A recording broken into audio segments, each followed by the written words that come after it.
أعوذ بالله من الشيطان الرجيم بسم الله الرحمن الرحيم الحمد لله رب العالمين والصلاة والسلام على سيد الأنبياء والمرسلين حبيب إله العالمين أبي القاسم محمد اللهم صل على محمد محمد وعلى آله الطيبين الطاهرين سيما بقية الله في الأرضين قال الله تعالى في كتابه الكريم بسم الله الرحمن الرحيم ونريد أن نمن على الذين استضعفوا في الأرض ونجعلهم أئمة ونجعلهم الوارثين صلوا على محمد وآل محمد اللهم صل على محمد وآل محمد وعجل فرجهم.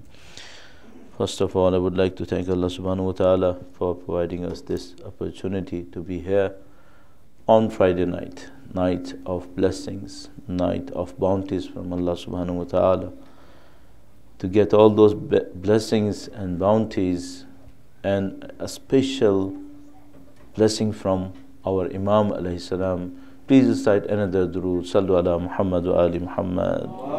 Allahumma salli ala Muhammad wa ali wa ajil faraj. As per given pattern, I will talk a few minutes in English and then we will switch to Urdu, and Masai will be offered in recited in Urdu inshallah ta'ala. Now, I'm a student of history and political sciences, and as being a student of history and political sciences, this is our job to go through history and see what's happening here. Nothing happens in islands, it always happens in connections. So whenever you see a phenomena in your society, you know that there is something happening for a long period, and this is the manifestation or result of whatever it was happening. Now we have a few unique things happening in this time, in this era. I can say 30, 40 years, last 30, 40 years.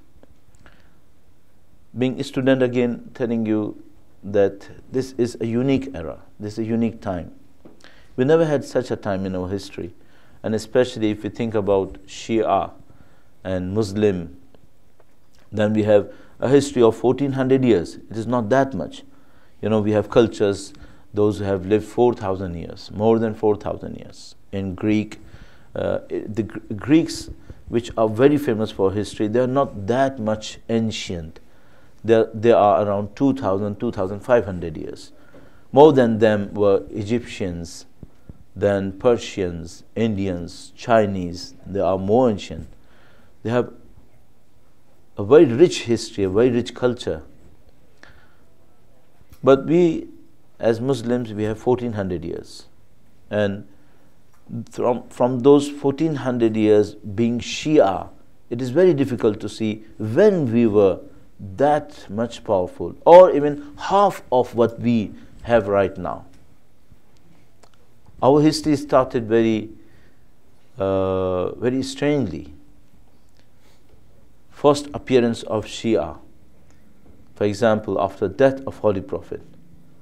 Allahumma salli ala Muhammad wa ali Muhammad wa ajil.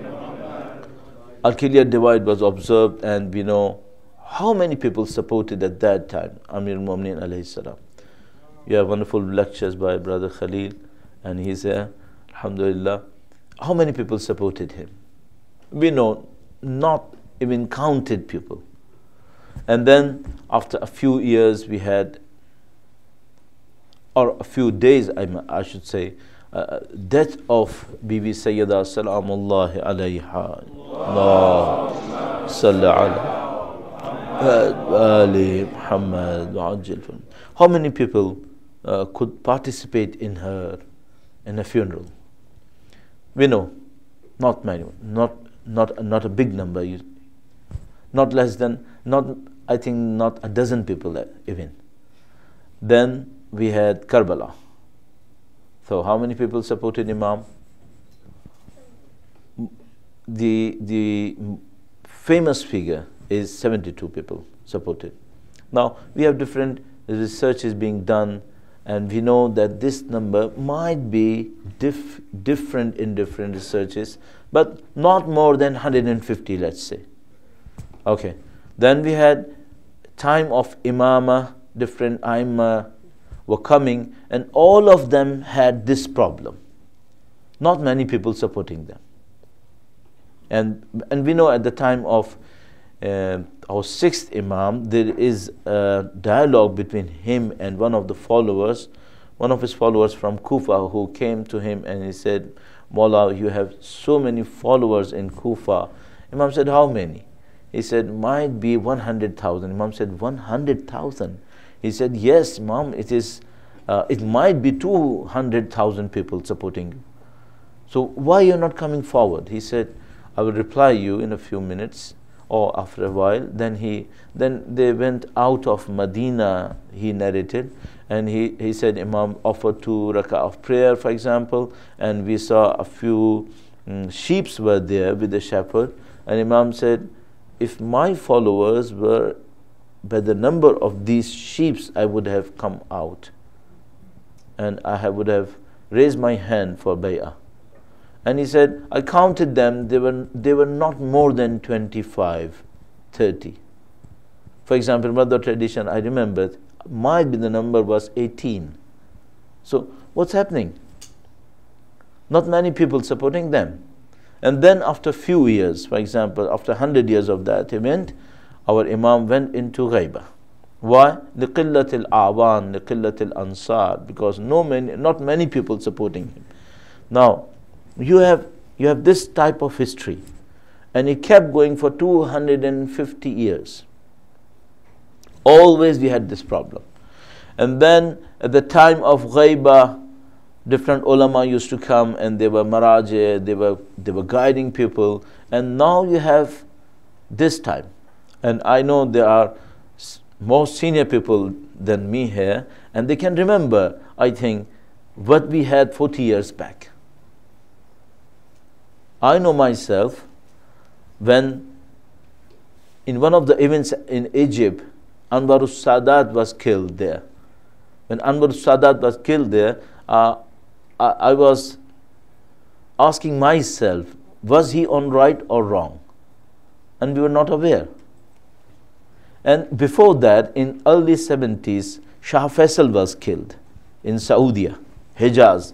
And I was really wondering, was that person a good person or bad person? Because everyone was talking about him in good terms. I remember that was very close to Eid Miladun Nabi, 12th Rabiul Awwal, and they suspended all those activities of Miladun Nabi just because death of Shah Faisal. So 40 years back, kings were those type of kings. Famous Muslim rulers were Shah Faisal, Shah Khalid. And 40 years back, if you were looking for an Islamic university, where you had to go? You had to go to Egypt or Medina. It was Al-Azhar or Medina University. These two were very famous universities for Islamic education. And then a critical aspect, if you were looking for Mujahid, 40 years back, you were looking for Mujahid, and whom you were finding at that time? Of course, youngs can't say anything, but I can tell you, 40 years back, we were looking for Yasser Arafat of Palestine. Yasser Arafat, the great warrior of Islam at that time. So 40 years back, we had rulers just like Shah Faisal and Shah Khalid and Anwar al-Sadat, of course. And we had Islamic centers like Al-Azhar and Medina University. And we had Mujahideen like Yasser Arafat of Palestine. Where were Shias? I remember in my childhood, I asked my mother, where we are? I can't see any one of them as Shia. What is our presence? So she could not reply me very well. With her devotion to Imam alayhi salam, she said, Imam Hussain is everywhere. And she somehow satisfied me. But when I look back, 40 years back, I really see ourselves in a trouble. If 40 years back our youths were asking us, where is Imam Hussein? He sacrificed his life, he did everything what he did, so what was the result? You could not defeat Banu Umayyah, you could not defeat Banu Abbas, you could not defeat even Saddam, and he is ruling on Karbala and Najaf. So where you were? 40 years back, we were in this, I can say, pathetic position. Alhamdulillah, it has now changed. Now look at the world, look around you, what's happening. In just 25-30 years. 25-30 years is one generation only. In human being, it is just one generation in history. In just one generation, in front of people like me, I'm 50 now, in front of my eyes, changed. Everything changed. From that state of backwardness, being unknown, non-recognized, no importance in global scenario, Alhamdulillah Rabbil Alameen, now we are in this age. If you don't believe in Iran or in Qalab and this and that, don't believe in it. Okay, no problem. Just look at Karbala. 25 million people gathering at Karbala. Now, how many times you have this thing in history? I can tell you, never. It never happened this way. Yes, 40 years back there were Arba'in before Saddam Hussein, there were Arba'in. It was a local event, and you might say that transportation was a problem that time. Not many people could go there. But what about this attention and enthusiasm which you are feeling now? This popularity, this is unique. So I can say, now looking at this world and comparing it with 40 years back, I can say something especially happening here. Something very special happening here. Now, if that is the case, and I know that things are changing rapidly. We are losing some grounds, we are achieving something. So, loss and gain is happening every day. You got one good news a day, and next day you have a very bad news, for example. So you have a very bad news that, for example, IS threatening Karbala, threatening Najaf, then you had a very good news that, okay, they are losing it now. They are going out. And those who are there, they are informing us, giving us glad tidings that in 3 months, less than 3 months, you will not see their caliphate, so-called caliphate, in anywhere in Iraq and Syria. So I'm wondering, I'm Pakistani, where they will go. Oh, really? Okay, of course they will not remain in Iraq and Syria. So what will happen? In Raqqa they had 8,000 fighters. Where are they going to move them? Inshallah. But before Jahannam, you have a worldly Jahannam. Yes, and that might be closer to my country. Anywhere. Yes, and this is a trouble. So you have good news, you have bad news. You see people coming into worships and du'as and prayers in a number which was unimaginable before my generation. I can remember in my childhood, there were amal of Mahi Ramadan and very, very few people were there. Because we were residing close to a Shia masjid and we were involved in Shia masjid, not that much, but used to go there, but we could not count people, how many of them were there. Now it is changed. In a city like Karachi, there were not many people attending Amal Shab-e Qadr, but now it's all crowded. So you can see people joining religion, participating in it, but then you see people, okay, doing something else too. And Canada is famous for this thing. Okay, so what's happening?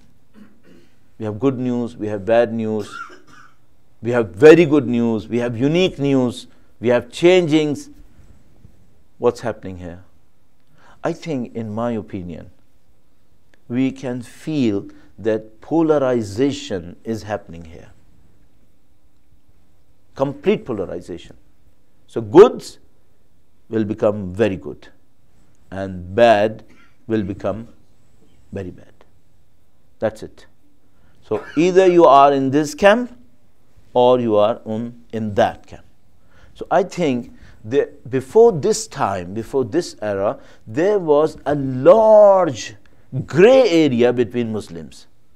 You could join both of them. That was the case. I can tell you another dialogue between us and a gathering in one of the parts of the world. Before saying this, please, with Durood, come a bit forward so you have more space there. Sallu ala Muhammad wa ali Muhammad. Assalamu alaikum.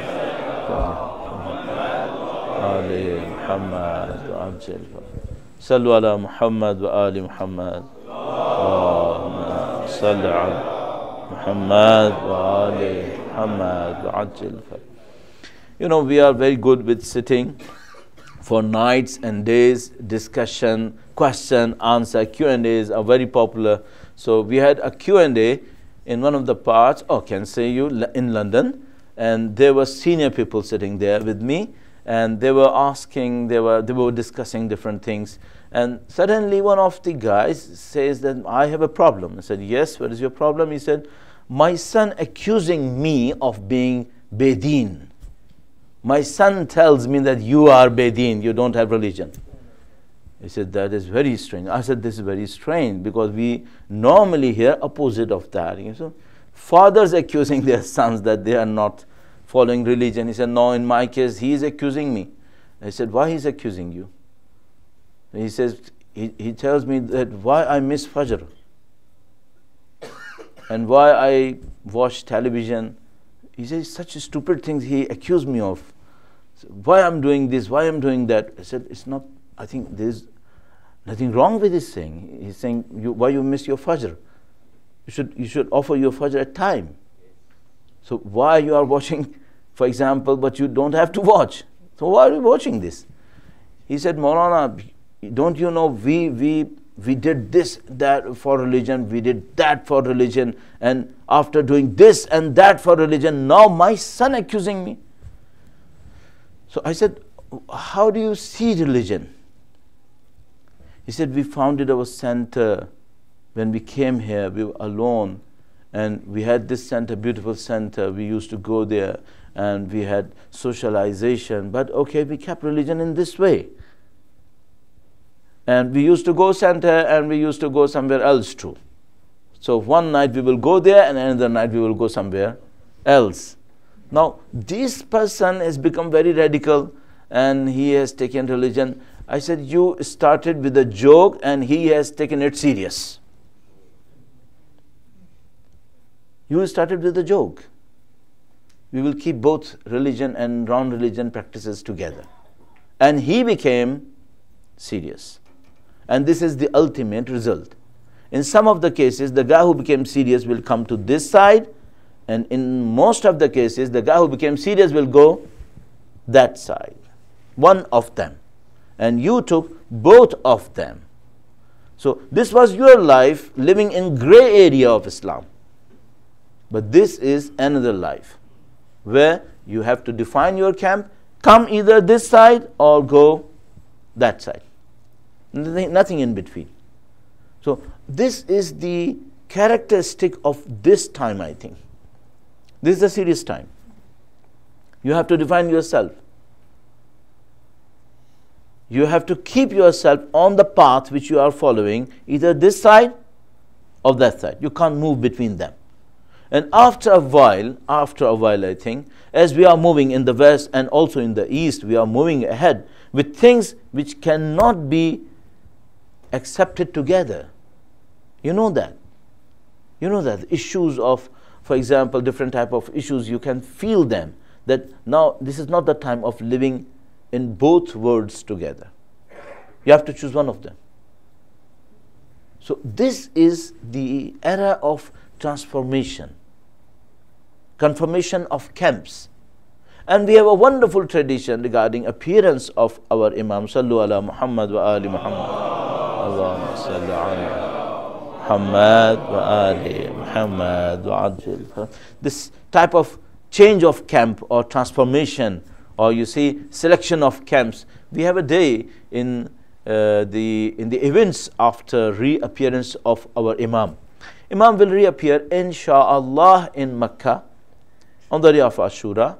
He will announce, and he will be standing beside Kaaba, and then he will have very few followers. Then there will be an army coming to him, they will help him, and as narrated, they will come from Yemen, for example.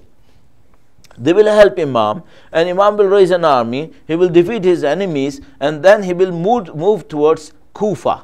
Why Kufa? Because in Syria there will be an army, and that army will be targeting Kufa and Mu'mineen at Kufa, and there will be a big threat to those Mu'mineen. And even before that, Sufyan will kill a lot of people, and there will be dead bodies, as narrated in traditions, in a very miserable way.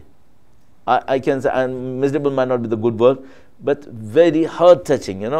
Children will be boiled in fire and hot water and type of things, very strange things. Then that Sufyan will target Kufa, and Imam will also target Kufa, apparently wanted to fight Sufyani and trying to defend those of his companions, those of his followers in Kufa. Then at Kufa they will have a major front. They will come together. They will be right in front of each other. So Imam will have his followers, his army, and this army is not new to him.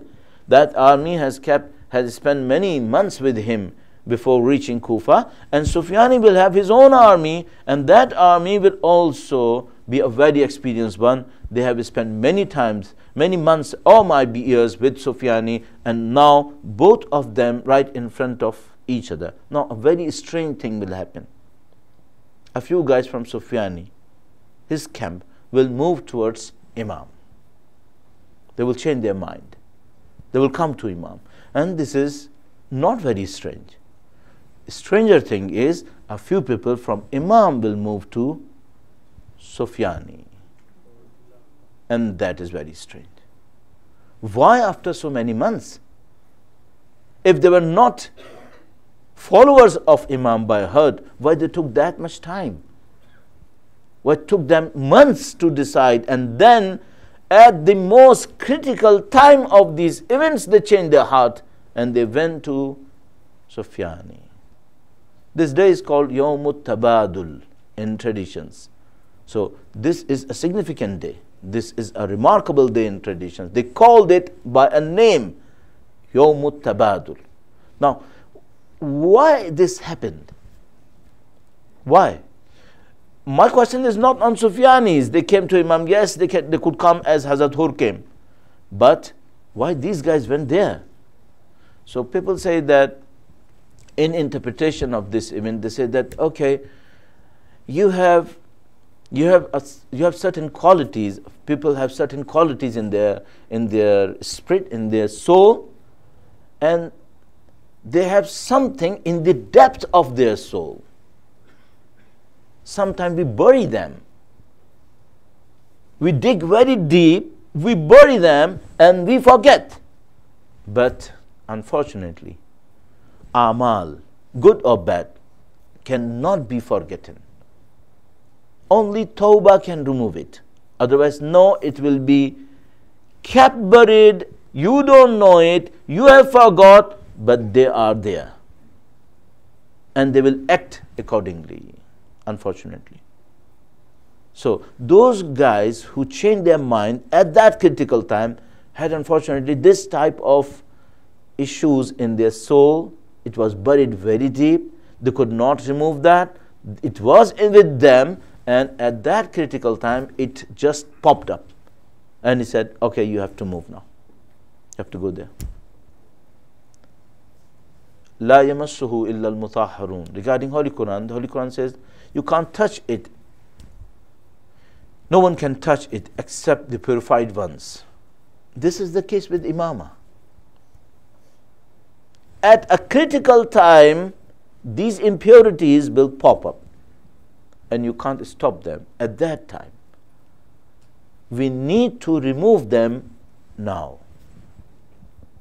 We need to remove them now.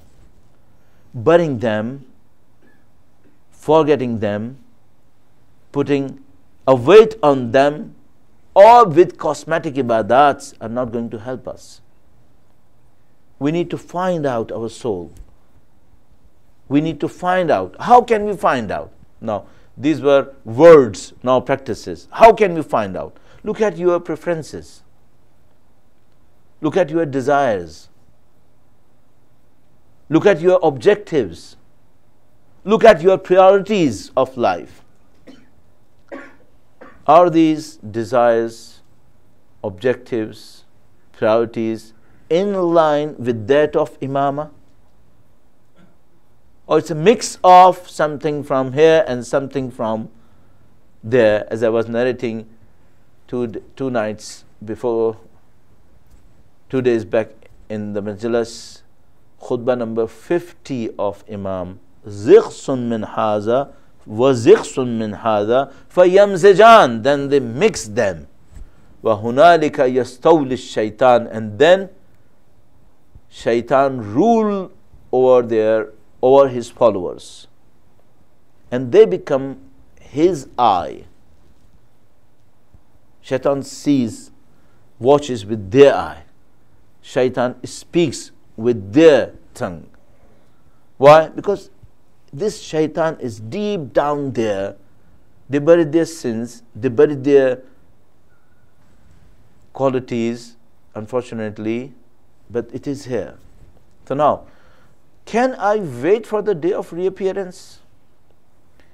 That day, in my opinion, will be the day of result, not exam.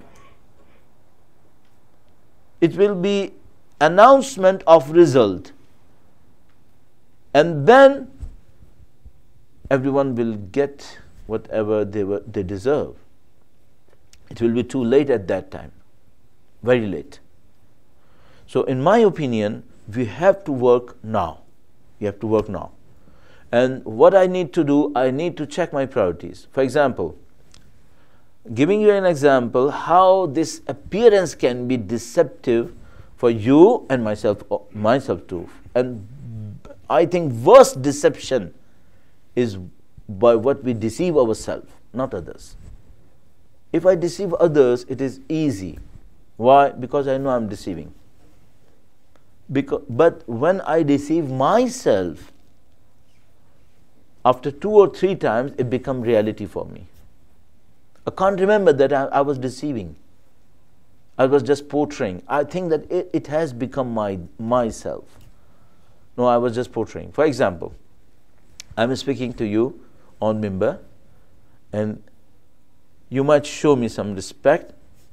And for example, I know I'm not that strong. For example, I know that I have sins in my life, but you are showing me respect.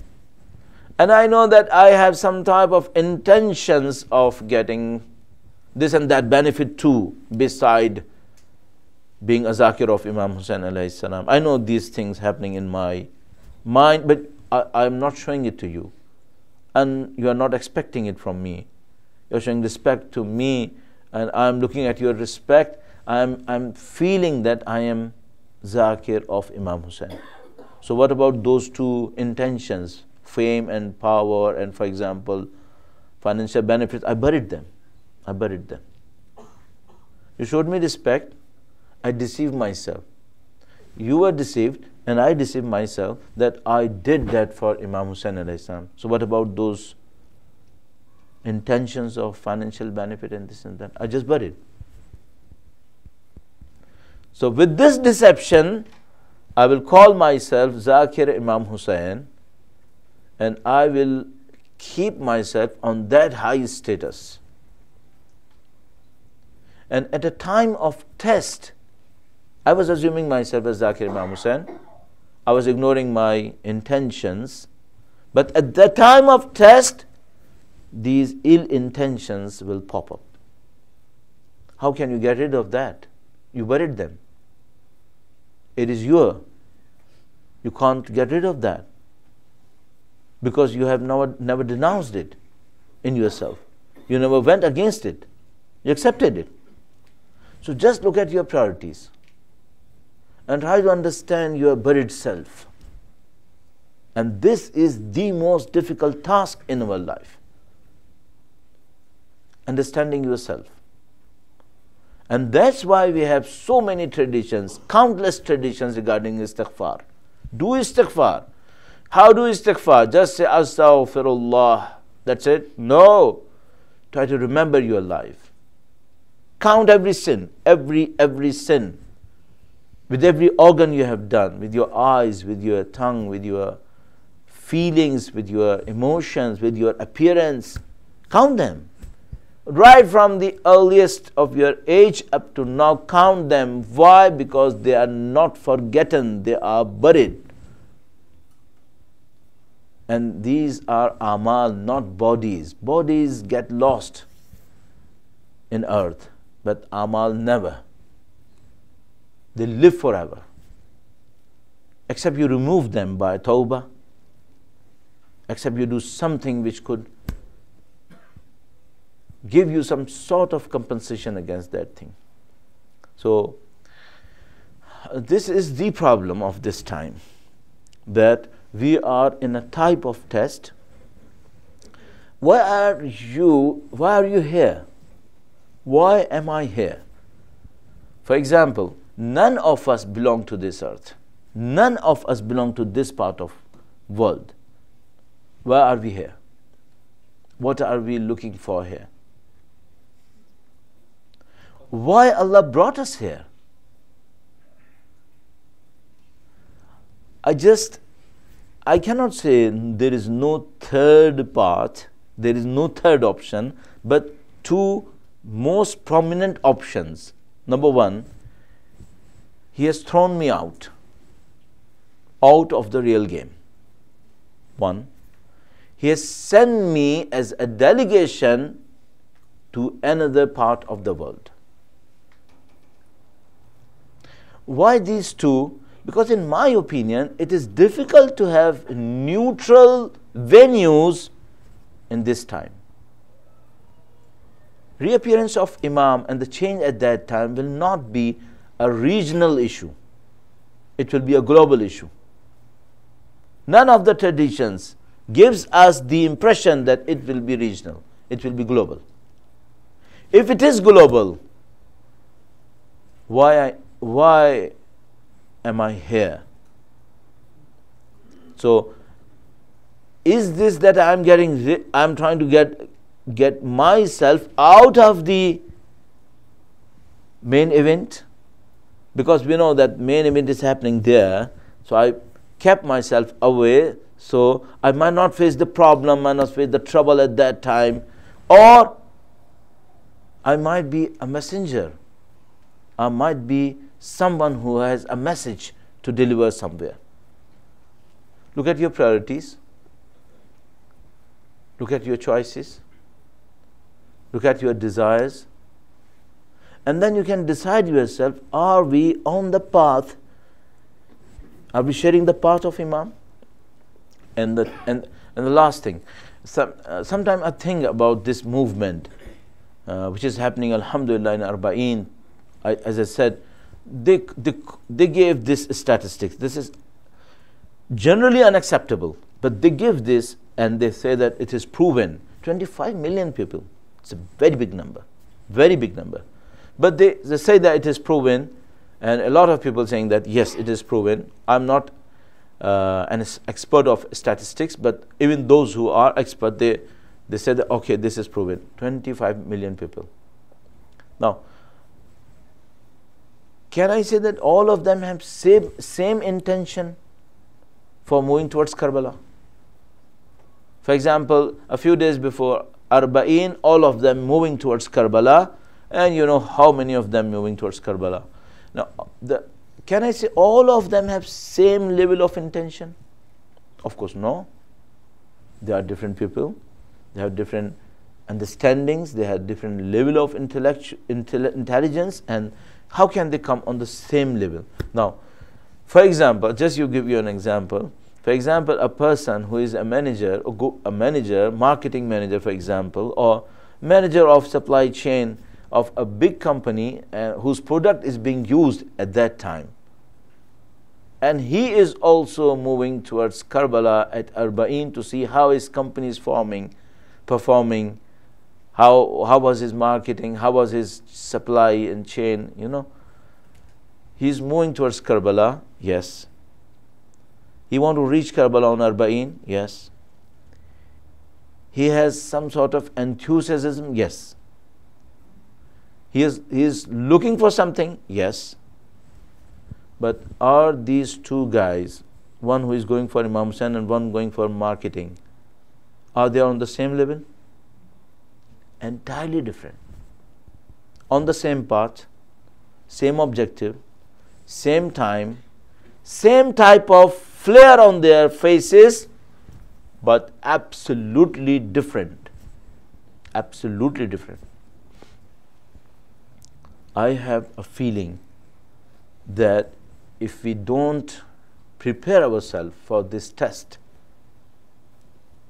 we know that a lot of people will not be successful. We have a tradition which says that you will be filtered. Now, this word of being filtered, I cannot explain in this time except with some more explanation. At that time, they used to have grain, and grain was crushed, and you had flour, and you will have a pot which will have a mesh-like thing, Yes, you will just shake it, and the fine flour will come down, and the trash will remain on the upper side. Then in Arabic they used to call it gharbal, and in Urdu we used to call it chalni. Syed, the tradition said you will be filtered. Tugharbalu. You will be filtered.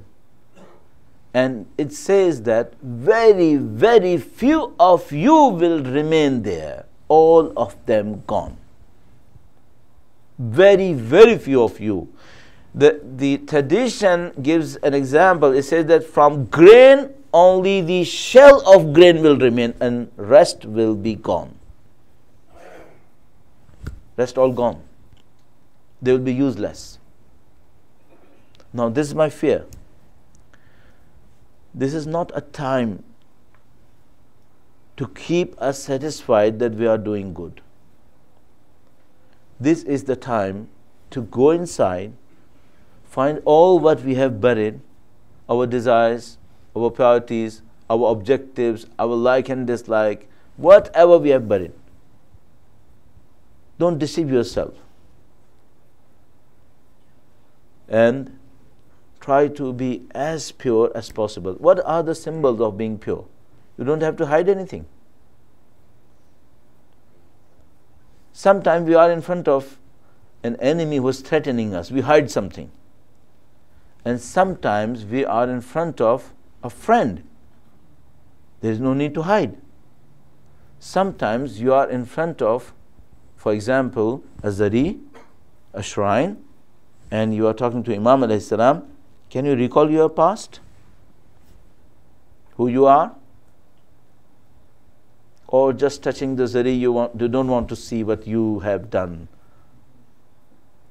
Bring it out, clear it, be a different person. Then inshallah, there is a hope that we will remain with them. It should not be easy. But with their generosity, with their help, we can do everything. And inshallah, with the love of Imam Hussain alayhi salam, which we have in our mind, in our heart, this love, they used to call it in Arabic and Persian and also in Urdu, they used to call it kimia. Kimia. There was a metal there was an assumption in the ancient times that there is a formula which can turn every metal into gold. There was an assumption that there is a formula. By that formula, you can turn every metal into gold. And they used to call this formula chemia. And from that chemia, they derive chemistry. They call it. Because that was the starting of this science of chemicals. They used to use these chemicals for this type of benefit, to turn every metal into gold, because gold was precious. Now, love of Imam Hussein is chemia. It can turn every rusting thing into gold. It should penetrate our heart, should not stay just on the surface, should penetrate.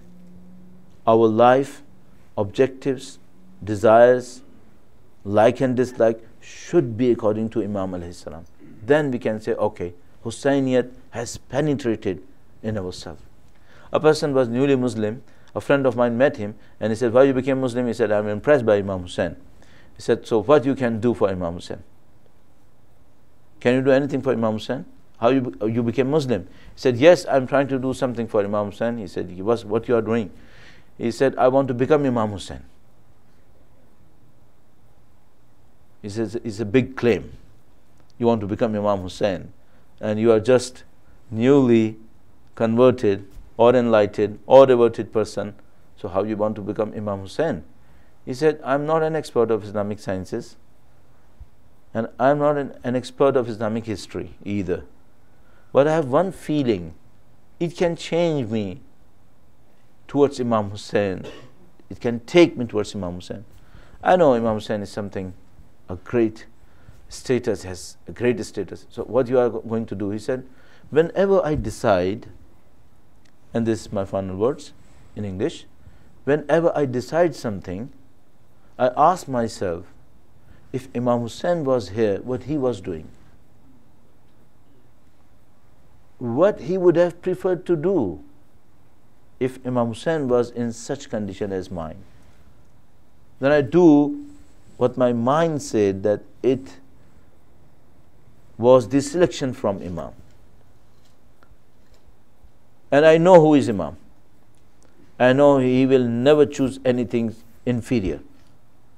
So I try to pave my way towards Imam Hussein. So you have this love of Imam Hussein in your heart. It's a very pure love. When you cry, you cry. Don't show yourself cry.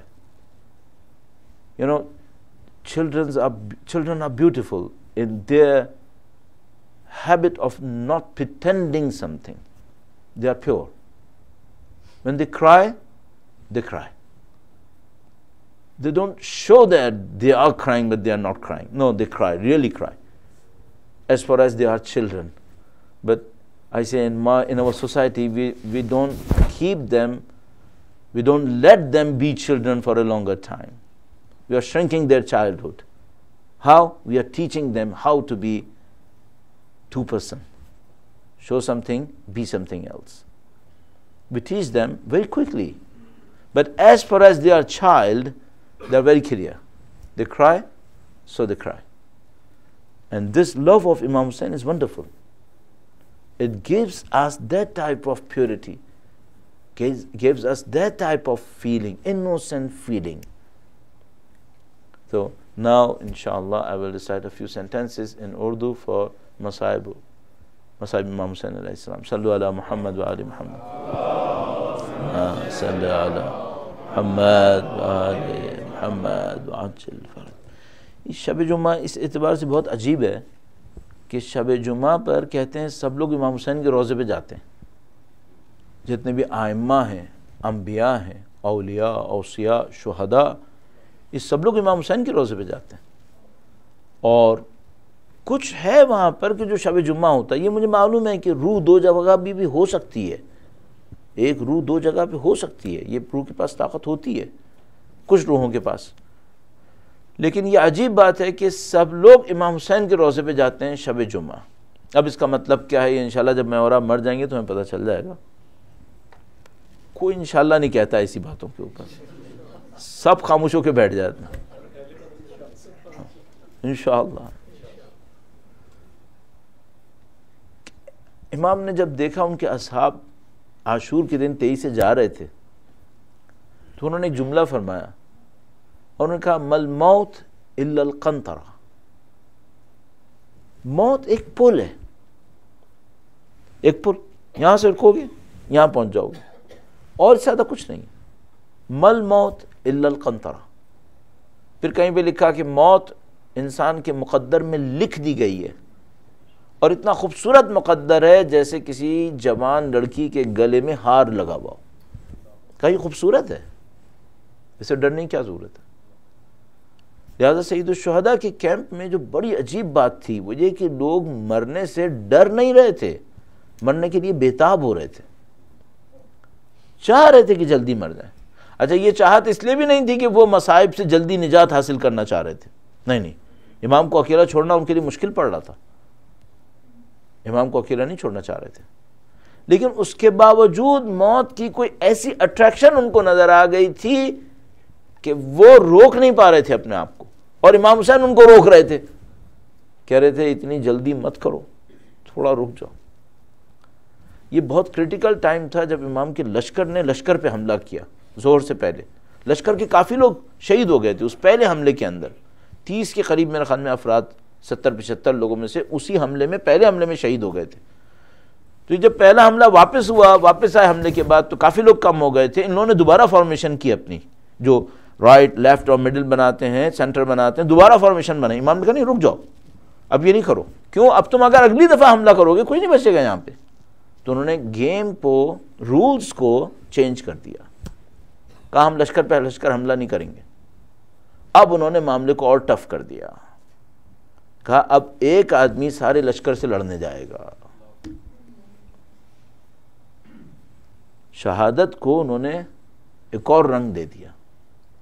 کیوں امام نے یہ کام کیا؟ اس کی بہت ساری وجوہات ہیں، شاید چاہتے تھے ڈیٹیلز پریزرو ہو جائیں ہسٹری کے اندر، ایونٹ تھوڑا لمبا ہو جائے تاکہ کوئی بھلا نہ سکے کربلا کو، کوئی یہ نہ کہہ سکے نہیں معلوم کس وقت علی اکبر مارے گئے، نہیں، اب نہیں، ایسا نہیں ہو سکتا۔ اب جو بھی آتا تھا وہ اعلان کرتا تھا میں علی اکبر ہوں، شاید امام نے اس لیے کیا تھا۔ تو امام چاہتے تھے جنگ لمبی ہو جائے، امام چاہتے تھے ان کے اصحاب کی بہادری، شجاعت دنیا کے سامنے ثابت ہو جائے، امام شاید یہ چاہتے تھے دشمنوں پہ سے حجت ختم ہو جائے، کوئی یہ نہ کہہ سکے کہ مثلا ایک حملہ ہوا پتہ نہیں کس نے حضرت علی اکبر کو مار دیا، نہیں، اب سب ریکارڈڈ ہے کہ نہیں، جب وہ آئے تھے تو انہوں نے اعلان کیا تھا۔ اور یہ جو حضرت علی اکبر کا جنگ کے اندر آنا تھا، یہ امام حسین کے لیے سخت ترین لمحات میں سے ایک لمحہ تھا کہ یہ جو حضرت علی اکبر گئے۔ اب میں بعض اوقات سوچتا ہوں کہ ہم لوگ صرف 1400 سال بعد پڑھ سکتے ہیں، 1400 سال کے بعد سن سکتے ہیں، کیا ہم سمجھ سکتے ہیں؟ کیا ہم احساس کر سکتے ہیں؟ یہ احساس ہمارے بس میں نہیں ہے، یہ احساس بہت مشکل ہے ہمارے لیے۔ لیکن اگر کوئی انسان امام حسین کے جو امام نے کہا اور جو امام نے کیا اس کو اچھی طرح پڑھے تو اس کو امام حسین کے احساس سے بھی کچھ نصیب ہوتا ہے۔ اس لیے میں معمولاً یہ کرتا ہوں کہ جب حضرت علی اکبر کے مصائب پڑھتا ہوں، خاص کر پہلے عشرے میں، تو اس کو پوری تفصیل سے پڑھتا ہوں تاکہ شاید 5-10 منٹ میں کہیں جا کر ذرا سا احساس آئے کہ امام حسین کیا سوچ رہے تھے، کیا دیکھ رہے تھے۔ تو میں اس احساس کو قریب لانے کے لیے کہتا ہوں کہ ذرا سی دیر کے لیے سوچو کہ ایک بوڑھا باپ ہے، اس کا سب کچھ جا چکا ہے، اس کا سب کچھ جا چکا ہے، اس کا کوئی ساتھ دینے والا بھی نہیں ہے، سب کچھ جا چکا ہے، کوئی ساتھ دینے والا نہیں ہے، یہ میدان میں کھڑا ہے اپنے جوان بیٹے کو الوداع کرنے کے لیے، اور کیسے جوان کو اور کیسا الوداع۔ عزیزو، ایک دفعہ میں بھی باپ ہوں، میرے بھی کبھی بچے جاتے ہیں سفر پہ نا، تو مجھے سفر کی ہول آتی ہے کہ میرے بچے کو سفر میں اگر یہ ہو گیا تو کیا ہوگا، جو کنفرم نہیں ہوتا ہے، صرف پاسبلٹی ہوتی ہے۔ اور امام حسین جس علی اکبر کو بھیج رہے تھے وہاں پاسبلٹی نہیں تھی، کنفرم تھا کہ کیا ہونے والا ہے، کنفرم میرا بیٹا جائے گا اور یہ نہیں بچ کے آئے گا پھر۔ اور جو یہاں پہ کچھ باریکی ہے، شاید مصائب کے اندر ہم لوگ بیان نہیں کر پاتے ہیں، لیکن ایک دفعہ بس ذرا سی دیر کے لیے عرض کروں، جب حضرت علی اکبر آئے تھے تو کوفیوں نے تو رسول اللہ کو دیکھا ہوا تھا، بہت سارے لوگ کوفی جو تھے انہوں نے رسول اللہ کو دیکھا ہوا تھا، تو جیسے ہی علی اکبر آئے، مشہور بھی تھا سب کے درمیان، چاہے نہ بھی دیکھا ہو تو مشہور تھا، جیسے علی اکبر آئے کوفیوں نے اپنے آپ کو پیچھے گھسیٹ لیا، انہوں نے کہا بھائی ہم شبیہ رسول پر شمشیر نہیں چلا سکتے، یہ رسول کے اتنے شبیہ ہے، ہم اس کے اوپر شمشیر نہیں چلا سکتے۔ عزیزو اب اس کے بعد کیا ہوا، جب کوفی ہٹنا شروع ہوئے تو شامی بدبخت سامنے آ گئے، شامی سامنے آ گئے، اور جب انہوں نے سنا کہ یہ محمد کی شبیہ ہے تو انہوں نے کہا وہ سارے بدلے لیں گے جو محمد سے لینے ہیں، وہ سارے بدلے لیں گے۔ اب ہمارے پاس روایت موجود ہے کہ جب علی اکبر کو مار رہے تھے تو علی اکبر کو نہیں مار رہے تھے، محمد مصطفیٰ پہ شمشیر چلا رہے تھے۔ اور ایک روایت بڑی عجیب روایت ہے، میں آپ کو زحمت نہیں دوں گا زیادہ، بس ایک دو روایتیں آپ کی خدمت میں عرض کروں گا۔ ایک روایت بہت عجیب روایت ہے، ہم لوگوں کے یہاں ظاہر ہے کہ بہت ساری روایات بیان کی جاتی ہیں، لیکن یہ جو روایت میں آپ کی خدمت میں عرض کر رہا ہوں، شیخ عباس قمی نے مقتل کے اندر لکھے، نفس المحموم کے اندر فرماتے ہیں جب علی اکبر گئے تو ان دشمنوں نے لڑتے ہوئے جب دیکھا زیادہ کام نہیں ہو سکتے تو محاصرہ کیا علی اکبر کا، محاصرہ کرنے کے بعد ایک جگہ پہ علی اکبر کو گھوڑے سے اترنے پہ مجبور کر لیا۔ جب علی اکبر اتر گئے، اب ایک عجیب روایت لکھی ہے، لکھا ہے تلواریں اوپر جاتی تھی اور نیچے آتی تھیں، نیزے اوپر جاتے تھے اور نیچے آتے تھے۔ اور اس موقع پر شیخ عباس قمی نے ایک جملہ لکھا ہے فَقَتَلُوهُ إِرْبًا إِرْبًا، انہوں نے علی اکبر کو ٹکڑے ٹکڑے کر دیا، شمشیروں سے اور نیزوں سے ٹکڑے ٹکڑے کر دیا۔ ہم صرف حضرت قاسم علیہ السلام کی جنازے کے بارے میں سوچتے ہیں کہ وہ پامال ہوا، لیکن یہاں صریح روایت موجود ہے جو کہہ رہی ہے فَقَتَلُوهُ إِرْبًا إِرْبًا، پس علی اکبر کو ٹکڑے ٹکڑے کیا۔ اب جو سید الشہداء علی اکبر کے لاشے کے اوپر پہنچے ہیں تو حضرت علی اکبر کے لیے جو جملہ انہوں نے کہا وہ تاریخ کے اندر موجود ہے، بس دیکھ کر فرمایا وَعَلَى الدُّنْيَا بَعْدَكَ الْعَفْوَا، اکبر تیرے بعد دنیا میں خاک، اب اس دنیا میں کچھ نہیں بچا۔ الا لعنۃ اللہ علی القوم الظالمین وسیعلم الذین ظلموا ای منقلب ینقلبون۔